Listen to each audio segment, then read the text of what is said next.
है आयो सोहणो नबी सरदार पणो सब सल्ले अला थिया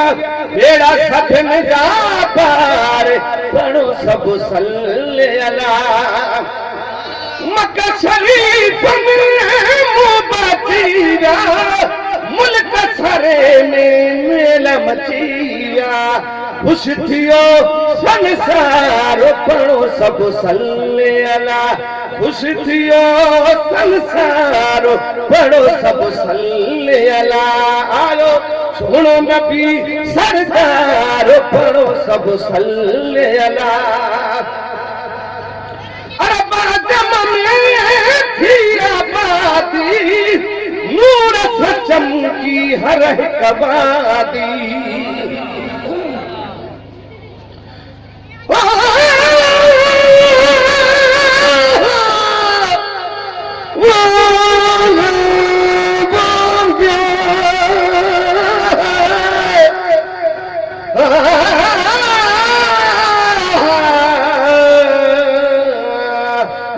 मदीने जामीरा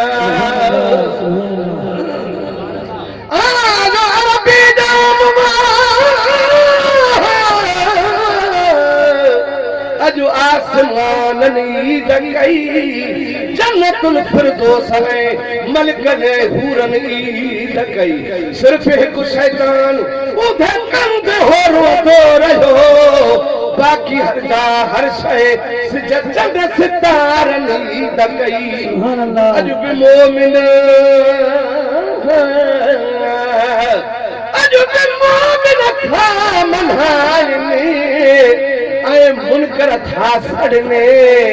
लतीफा अब्बासी सभनी नात खान नी दकई सुभान अल्लाह अरबा जमने थी आबादी नूर से चमकी हर कबादी चौ तरफ चमकार पणो सब सल्ले अला थिया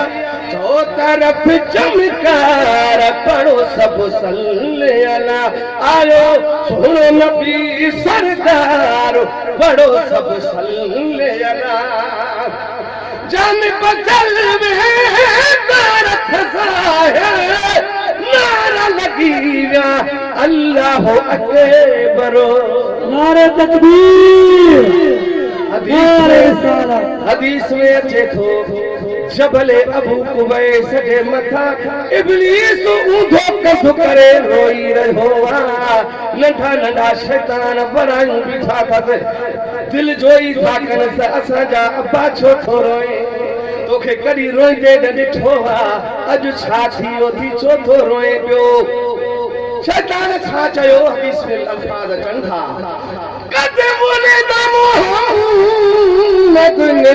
मुख्तार अज उहो अख्तार वारो मोहम्मद दुनिया ते अची वियो जंहिंजे अचण सां कुफर बर्बाद थी वेंदो रहमत जो जहान बरसजी वेंदो सुभान अल्लाह जान बदल में तारत ज़ाहिर नारा लगी व्या अल्लाह अकबर नारा लगी व्या अल्लाह अकबर उत भगा बेकार पणो सब सल्ले अला साईं उत भगा बेकार पणो सब सल्ले अला आयो सुनो नबी सरदार पढ़ो सब सल्ले अला मिलाद मल्हाई दराद जीवा बाकी भाऊ वारा भूल जीवा सुभान अल्लाह ने था कयो केड़ो मां मिसरो ठायो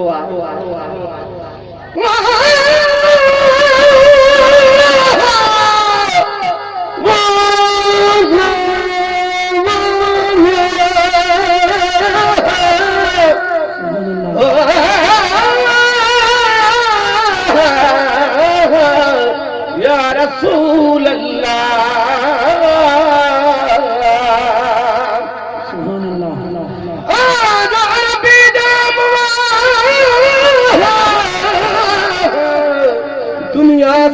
सुरहान थी कुफर जी ऊंदहि वई ऐं नूर जी चरण थी साड़ वारा व्यासरी पर ईदास कलकान थी रन मार पर मिलो रिंदन जी रूह रेहान थी अजो अब्बासी लतीफ जहड़ा सब सजा बख्शे खुदा सारे जगत थी इनायत खास तो मुसान थी सुभान अल्लाह मिलाद मल्हाई बराद जीवा बाकी भाऊ बारा फुल जीवा मोहम्मद में हम मार पढ़ो सब सल्ले अला मोहम्मद में हम मार पढ़ो सब सल्ले अला आयो सुनो नबी सरकार